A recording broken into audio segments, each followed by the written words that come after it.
We are all excited when we hear success stories of companies implementing new business models and launching innovative products. It means evolution, creating value for customers. But there is a sad reality to that. According to McKinsey, 70% of transformations fail. Contributing factors include there is not enough high aspirations, a lack of engagement within the organization, and insufficient investment in building capabilities across the organizations to maintain and develop the change. And when we are talking about capabilities, we are not just talking about throwing money into understanding new processes or understanding new technologies. It's about the capabilities to create the mindset of people in the organizations. Another sad reality is that there is no model that can fit the particularities of a specific industry. We cannot just say, let's go tech, let's have new processes, or let's invest what we need on what we need, and we will get results. Fortunately, today is a good day. I got a thought leader to speak with us in the Learn with Bessern podcast, Jorge Castellote. And if you're feeling that the sound is not correct in this podcast and we sound a little bit weird, and it's not because today you have the episode in a natural way, it is that you have two natural English with Spanish accents. So don't worry, it is just a natural accent. So let me tell you a little bit about our guest, Jorge Castellote. He has been working with hundreds of companies in the transformation during close to 15 years. First in one of the big consulting groups, and lately in his own company, Innoway, a change consulting group that has helped companies in almost all continents. And I wanted to bring this discussion that we have got already with Jorge for so many years, so that because we already know each other for such a long time. And I wanted to bring it here because it has been quite interesting to understand all of this wealth of experience that he has with different companies. And Jorge, what can I say? Welcome to today's episode. Well, Ivan, thanks for having me. I hope I can add value to this amazing initiative that you're putting together.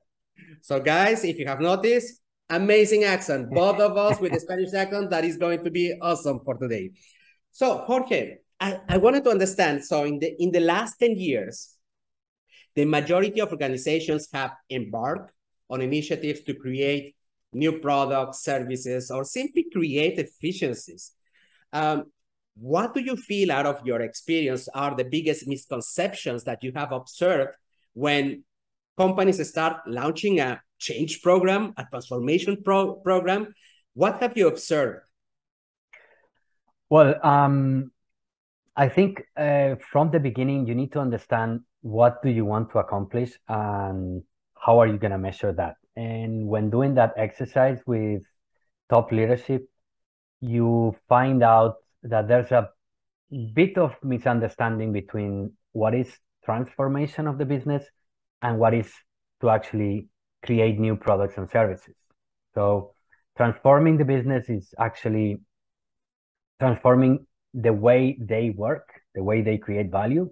Whereas innovation, you can isolate it as a particular, not so comprehensive exercise that is only addressing certain parts of the organization, even though it's a strategic and complex initiative. There's also a mix between what we call the changing the business and run the business, which is when companies want the transformation, they need to understand that they have a business model in place currently, and they need to keep that functioning, operating, and actually getting value from that. And that's fine. The way the tools, the processes, the capabilities that you have are already ingrained in the organization. Whereas in the transformation, we're talking about change the business. And you need to add, or you need to contemplate different ways of processes, different capabilities, even changing the structure of the organization. And that's very difficult for organizations to understand. And another thing that we have identified is the systems thinking, because usually these initiatives, most of the time it's true that they come from the CEO, but other times come from IT or even human resources, and they look at it from their point of view, their KPIs, or what are they trying to identify. I'll give you an example. So a couple of weeks ago, we had a request for a big bank to put together an innovation training with a certification. And on top of that, a hackathon. So if you analyze this is coming from an HR head where his own incentive is linked to their KPIs, which is how many people are being trained on innovation and how many have been certified. And what we what we usually do is we put together the big picture is, okay, what is it actually you want to achieve? You want to introduce a new way of working. So in order to do that, you need to first include more people in the organization. And secondly, think of it as comprehensive and long-term. Unfortunately, these things are not the current things that people want to hear. That's quite unfortunate, Jorge, and I relate totally with what you say. The thing is that in organizations, sometimes we get confused with the sense that we need parts in order to create innovation. But what we need is to create a mindset in people to develop initiatives that are producing innovation in the company, but are particular to that specific industry, that are particular to that specific company. So it's not like you come already with like a set of solutions, and that's a little bit what the crazy thing is, that there is no really a roadmap, even when you talk about with the big consulting companies, BCG, McKinsey, that you can implement and say, we are bringing innovation. And the second point that you have highlighted is that it's not a one-off exercise. You cannot bring innovation like 2023 is going to be the year of innovation. No, it is kind of something that you have to maintain, create, because, I don't know, competition is there, because changes are happening recurrently. Changes are happening today even more rapidly than before. So you need, in fact, to train people to think in that continuous change, to embrace the change, to be a little bit more risk-taking. And it's not about providing them just the tech, the digital solutions, and throwing trainings about that. It is about training more people in terms of their mental capacity to create change.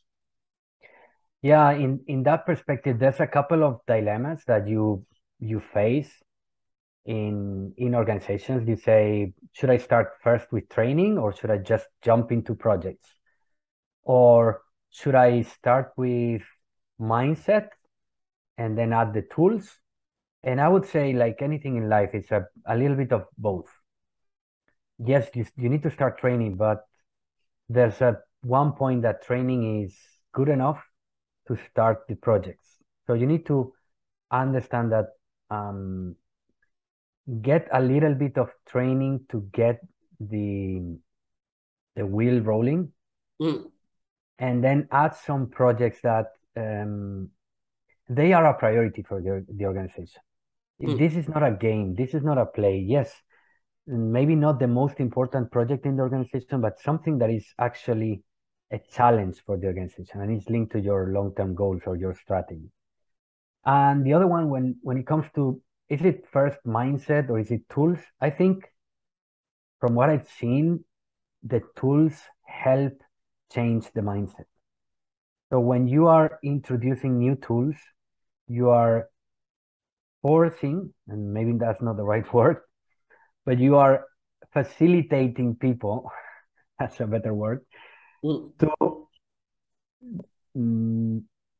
think in a different way.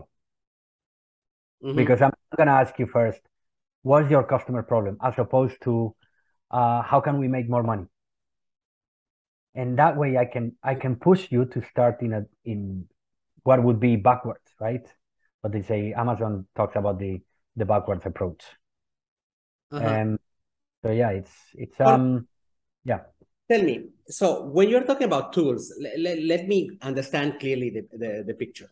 So you're talking about tools, you are talking about software, or you are talking about the processes, like how to think in an agile way, or are you thinking about, let's buy, I don't know, SAP, let's buy Salesforce? Define a little bit more.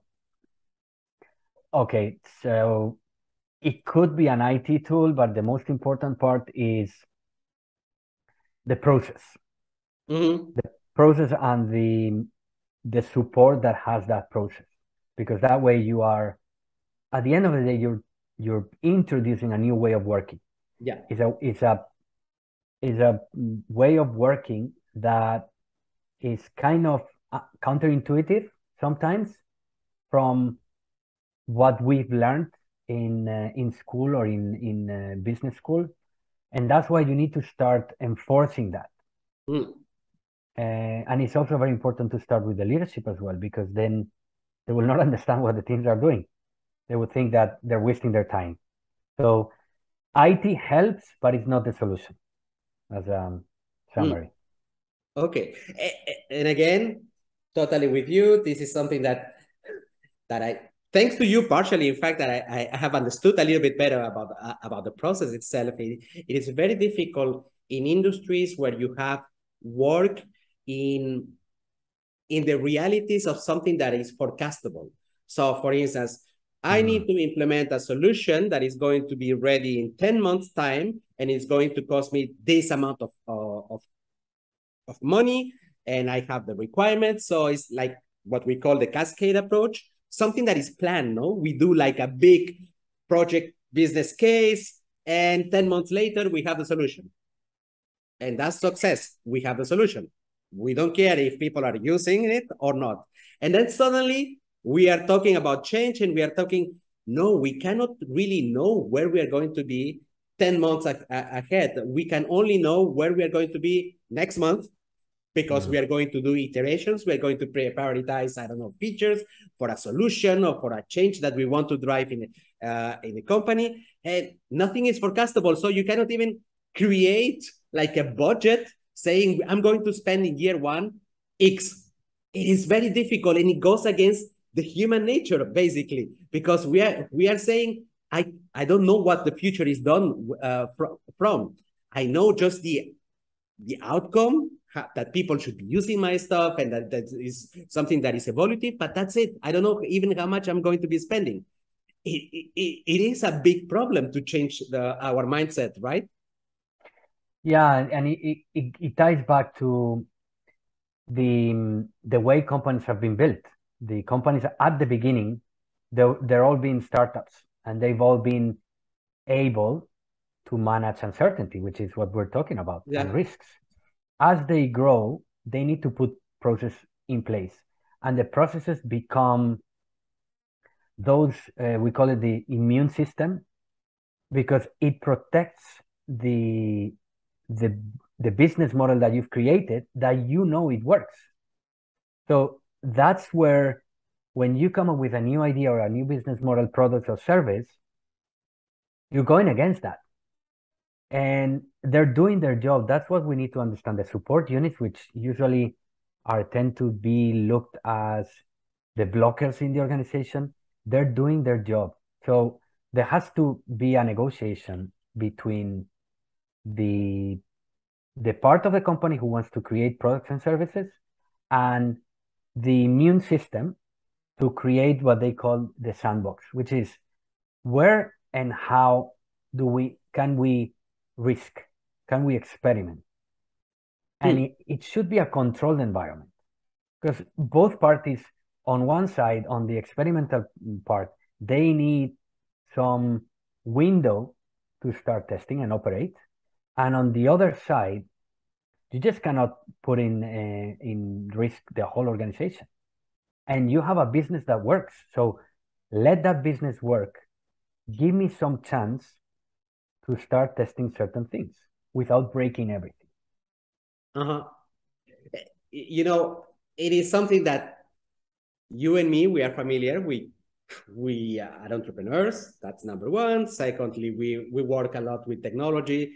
And the mindset of an entrepreneur, especially in tech, is how am I going to make it in 10 months time, in 12 months time? If I keep on just burning money, my company will not have any success.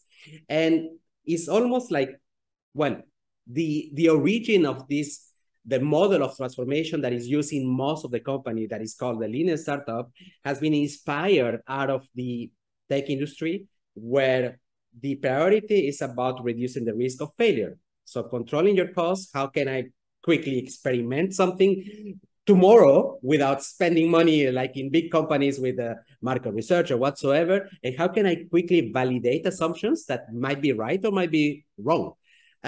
So the lean startup approach has been made quite famous and inspired from the tech entrepreneurial world to bring agility and innovation. So, but the thing is that when you bring that to big companies, does it really work? Does it really make sense? Or is it all fantasy? I have heard one side and the other. What is your opinion, Jorge? Okay, well, I would like to start by defining what is popularly known or heard about the lean startup that was coined by Eric Ries. And in reality, the principles behind the lean startup is the scientific method. And if you're an engineer as well, so you know what that means. It means I do some research, I find a hypothesis or an assumption, and then my next thought is how can I know if this is true or not? And you build something which we call an experiment to validate or invalidate that. You get data and you continue your journey. That's exactly what is the lean startup. So is using the scientific method in business, which I think it was about time, to be honest. Yeah. Why it's coming from the IT world? Because they are the closest to an engineer or a scientist in an organization that had that problem, that they were building too many things and they were not going anywhere. They were just wasting too much effort and too much resources. So that's where it's coming from. And the question of why it works or not, like always, it depends. There are cases of success.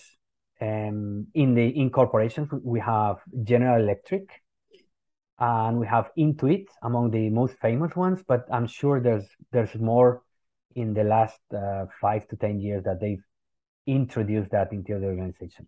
And introducing that has its challenges as well, because it's not copy paste. Again, we're going back to, you cannot bring something from somewhere else. You need to find your own solution.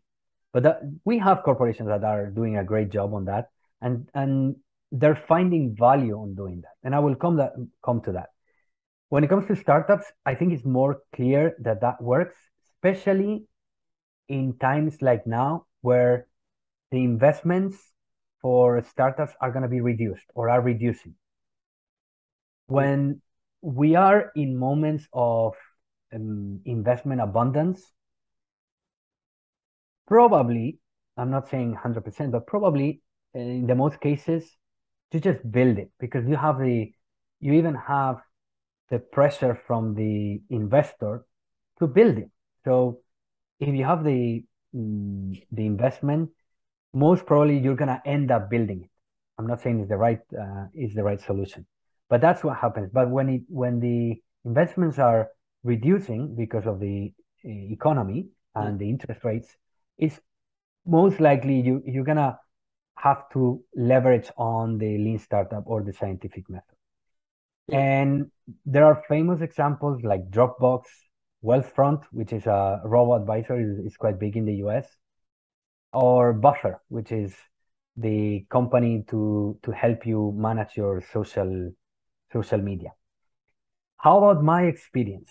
I've I've seen cases where it has worked, and I've seen cases where it hasn't worked. And let's focus on the ones that I've seen that worked. And what I've seen is that, first of all, you need leadership commitment. Secondly, you need case for change. And this is very common to any change management or any transformation that you bring in. You need to put together why you're doing this, right? And then you need to have both the capability and also the governance. And the governance is what I was talking about before. What is your sandbox? Do you have you negotiated that window where you can actually test with reality, with the world? So I'll give you a couple of examples that I think they've worked.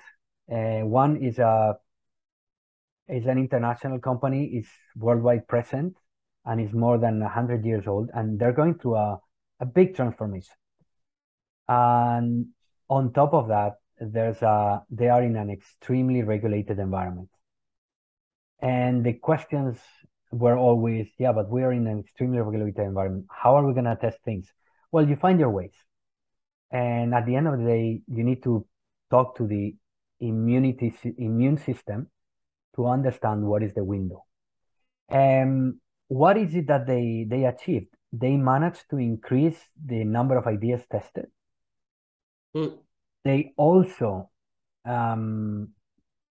engage people in testing the new ideas fast.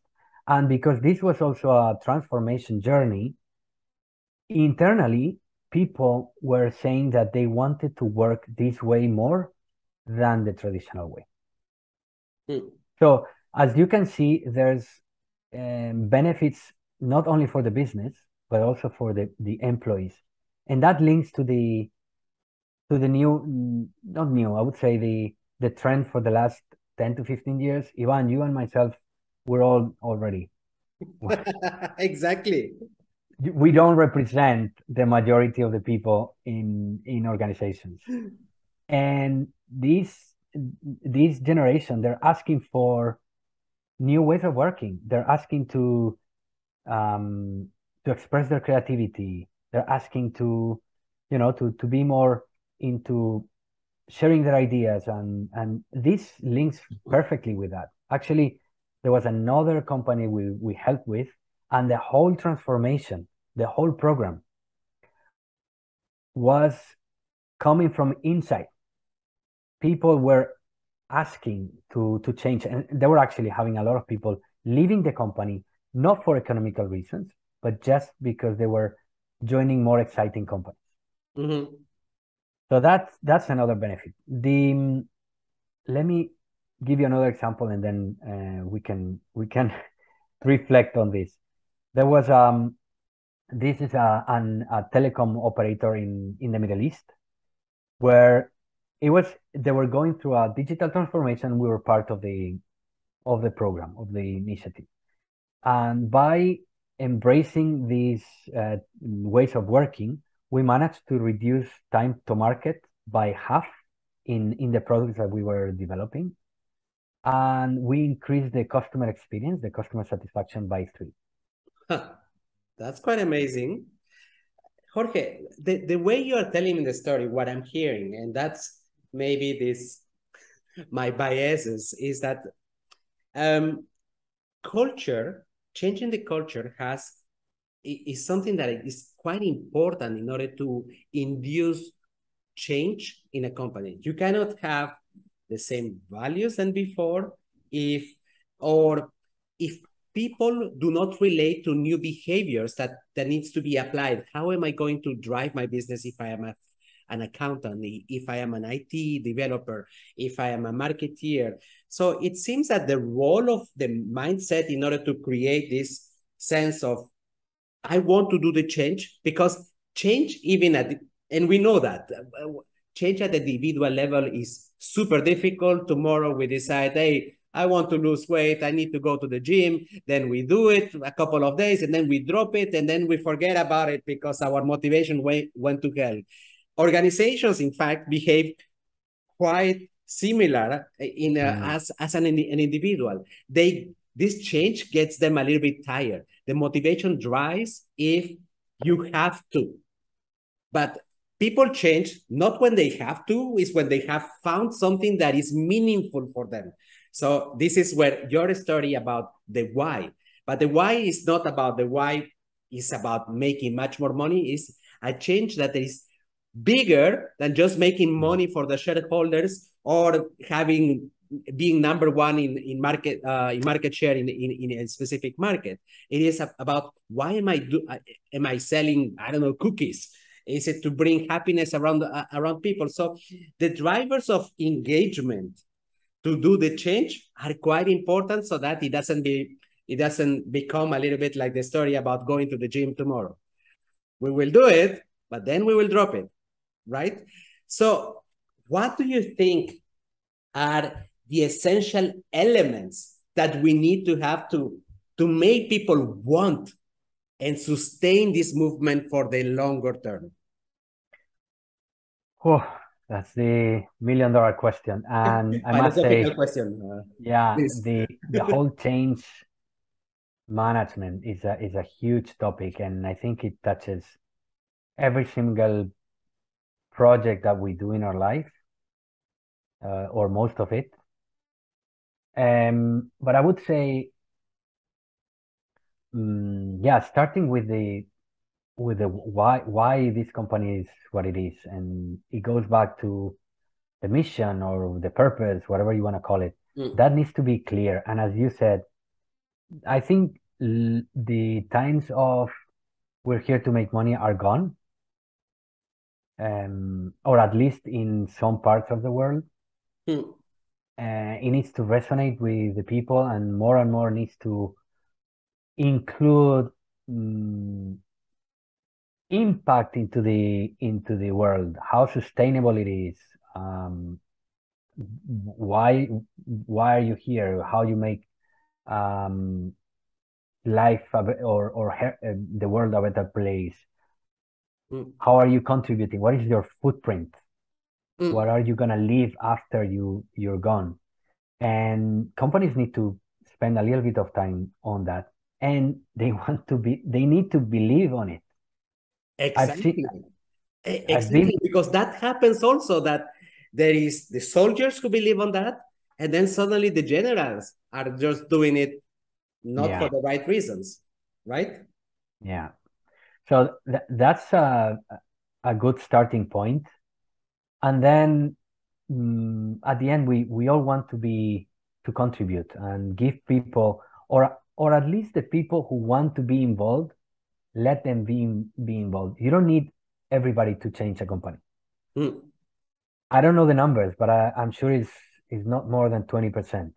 So try to engage with those and give them a role, give them some sort of responsibility, and allow them to start testing, to have that window of opportunity where they can run their own ideas without judgment. That's the important part. And think of it as, even in the language, there's a lot of things that are happening when people are talking about failure. I know it's a very common topic, but it works.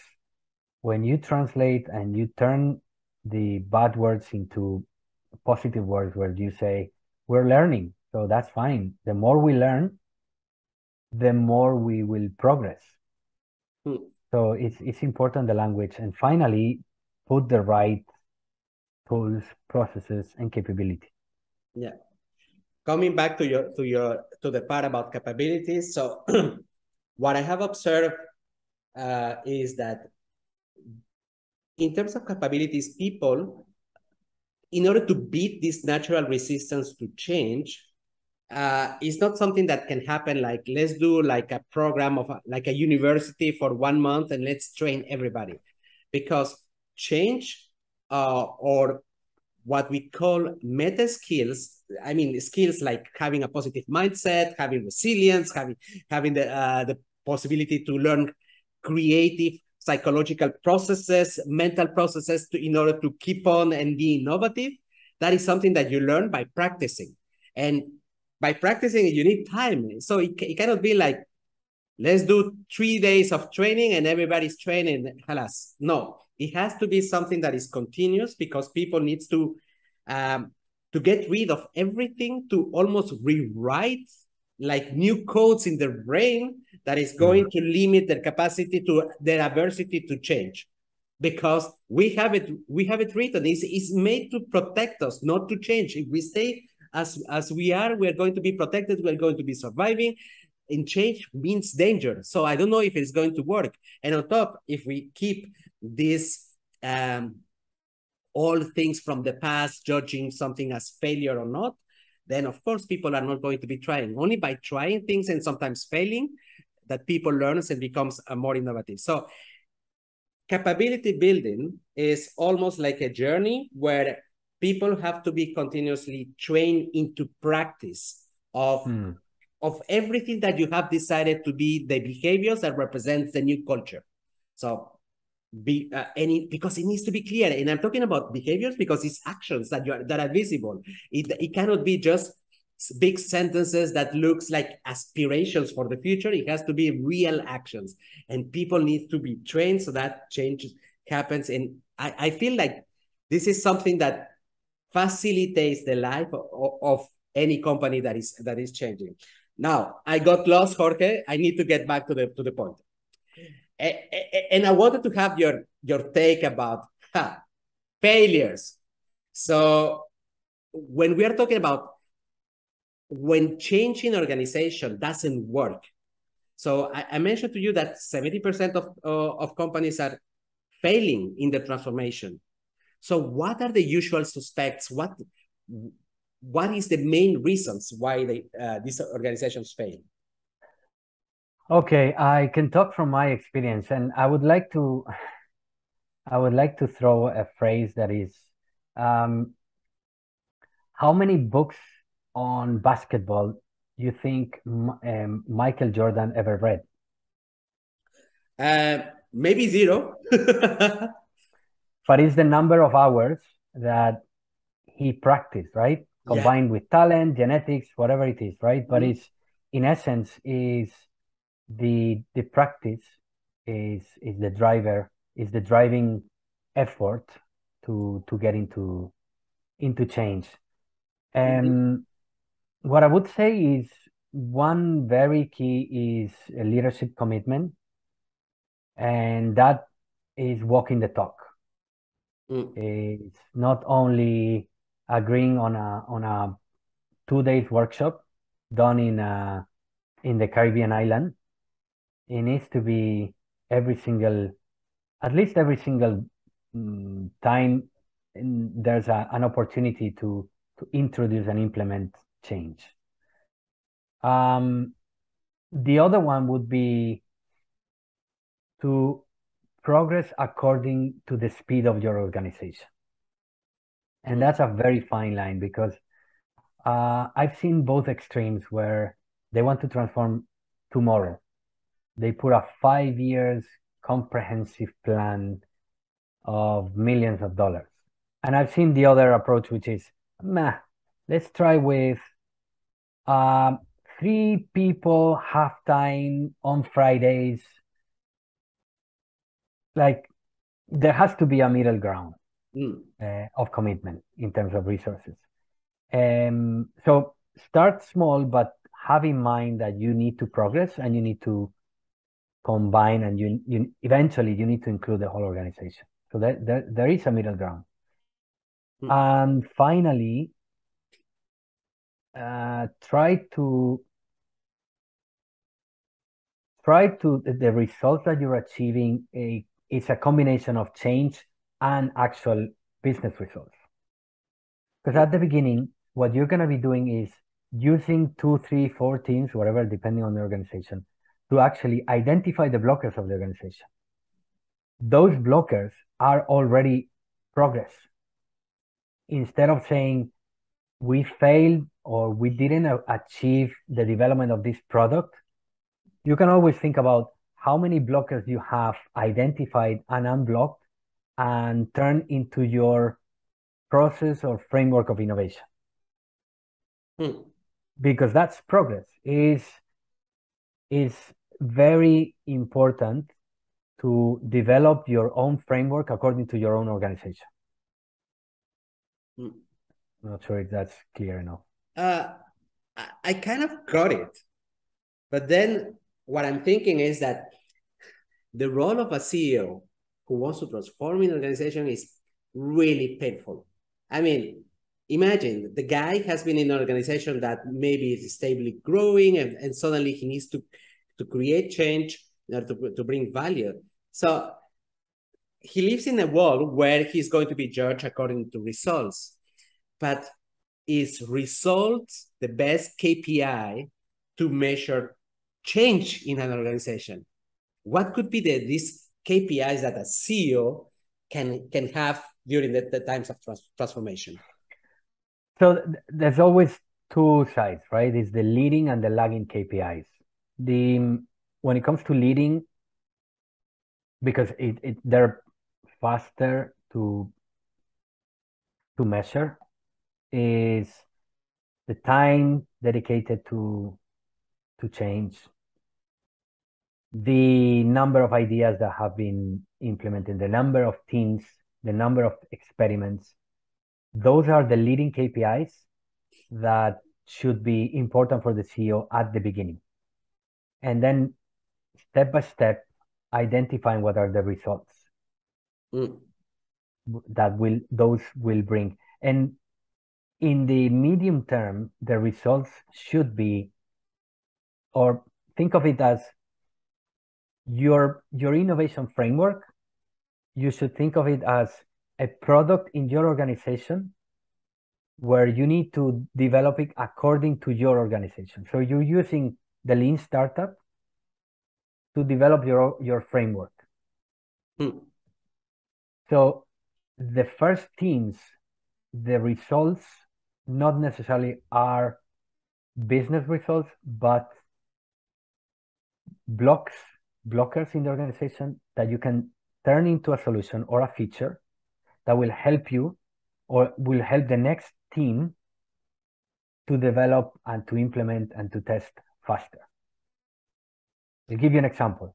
If one team at the beginning realizes that procurement has a policy that says that everything that goes, every single cost needs to be approved by procurement manager. Exactly. How about if you say, well, if it's for experimentation, I would say every single experiment has $3,000 of worth of budget that doesn't need to be to procurement. The first experiment. If that experiment doesn't go well, that's fine. It's the end of the experiment and that's it. However, if it turns positive, then you can put a policy that says, well, if you want to increase that idea and you want to go for $6,000 or $10,000, then procurement should be involved in signing off. So that you can put in place certain policies, or you can adapt your policies to your experimentation in order to speed things up.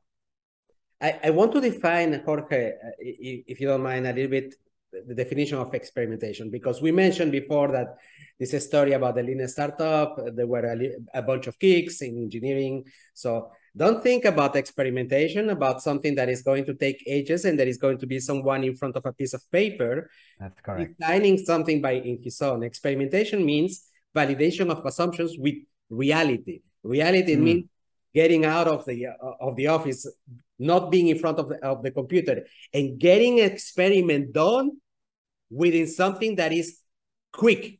Like, can I validate if people need something in the area of mobile telephony, like tomorrow? Can I go and interview people directly? So it's something that is done like on the spot, directionally. You don't need to have data points, 10 million data points in order to decide of a direction. You need to have just the direction. So you don't need too much time to invest. It's something that you do in a quick fast, agile manner. But the key point about the experimentation is that you need something to measure if it worked or not, right? So it goes back to the scientific method, right? Where you have identified an assumption, and this assumption it should be part of a new product, service, or business model.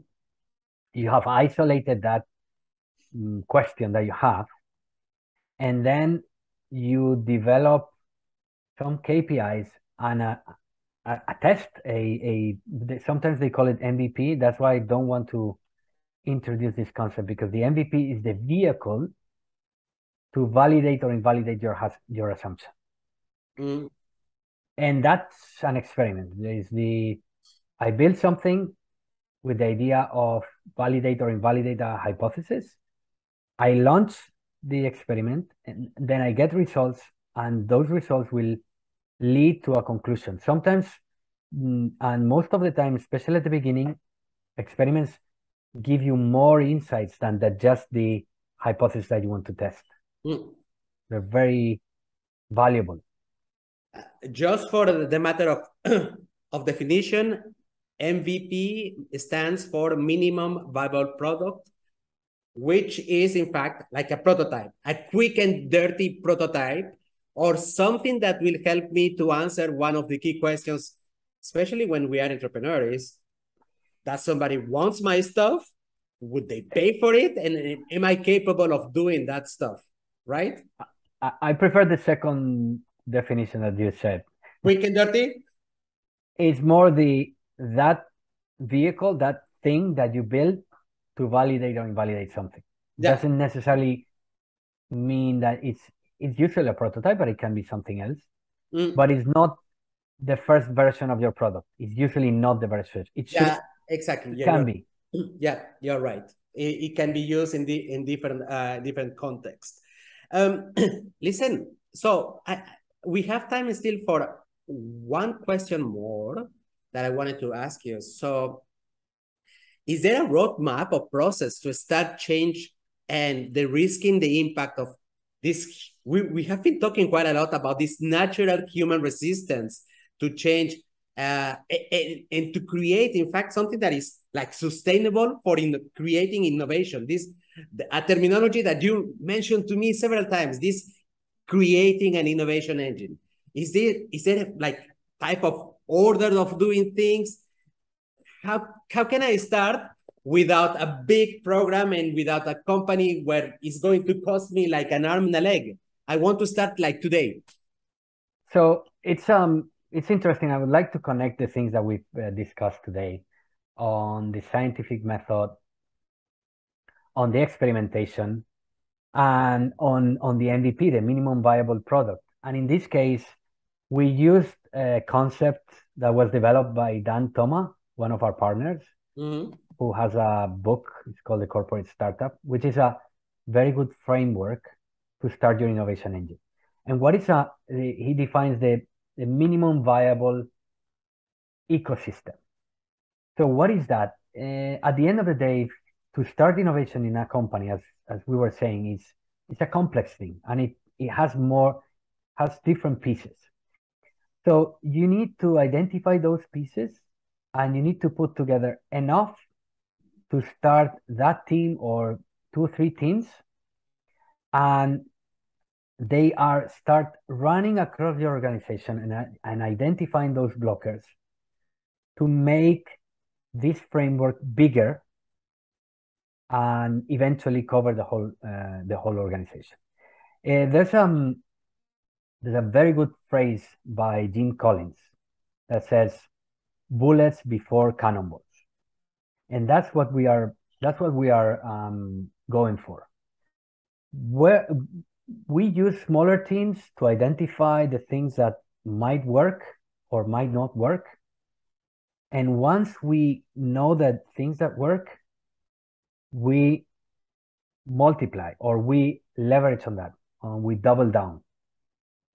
And that's the meaning of bullets before cannonballs. Before the big investment, let's use the bullets to identify what works and what doesn't. And once we are ready, we have validated that this is a good idea that is valuable for the organization, we can use the cannonballs.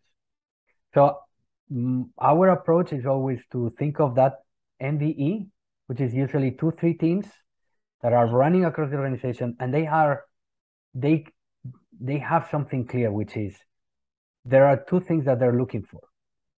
One is obviously the progress on the project that they have in hands, but the other one, which is more important, is identifying the blockers in the organization.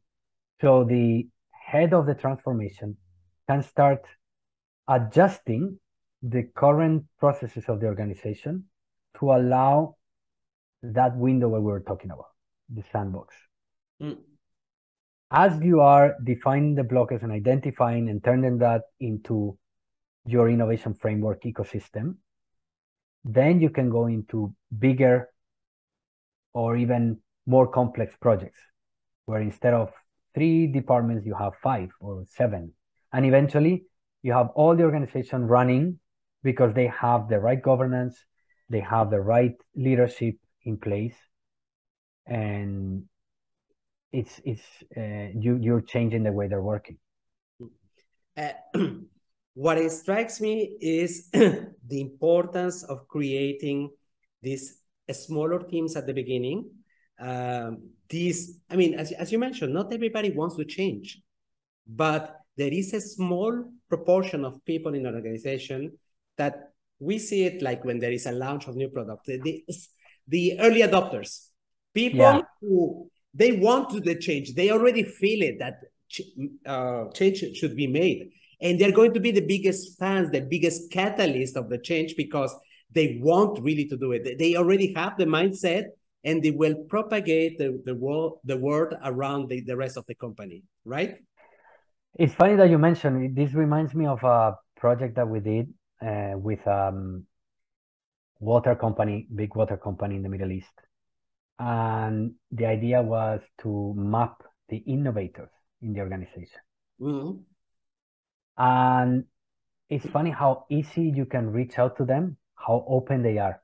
It was literally asking each one of the departments, who here has a lot of ideas, who's constantly asking for or suggesting new projects. And we ended up with innovators in each one of the departments identified, mapped, and formalized, because organizations know, if you ask them, they will point at all the people who are curious, who are going beyond their role, who are suggesting constantly different ways of doing things. Those are the people, as you said, the early adopters that you can leverage on, and you can push change. You don't need everybody to change. Indeed.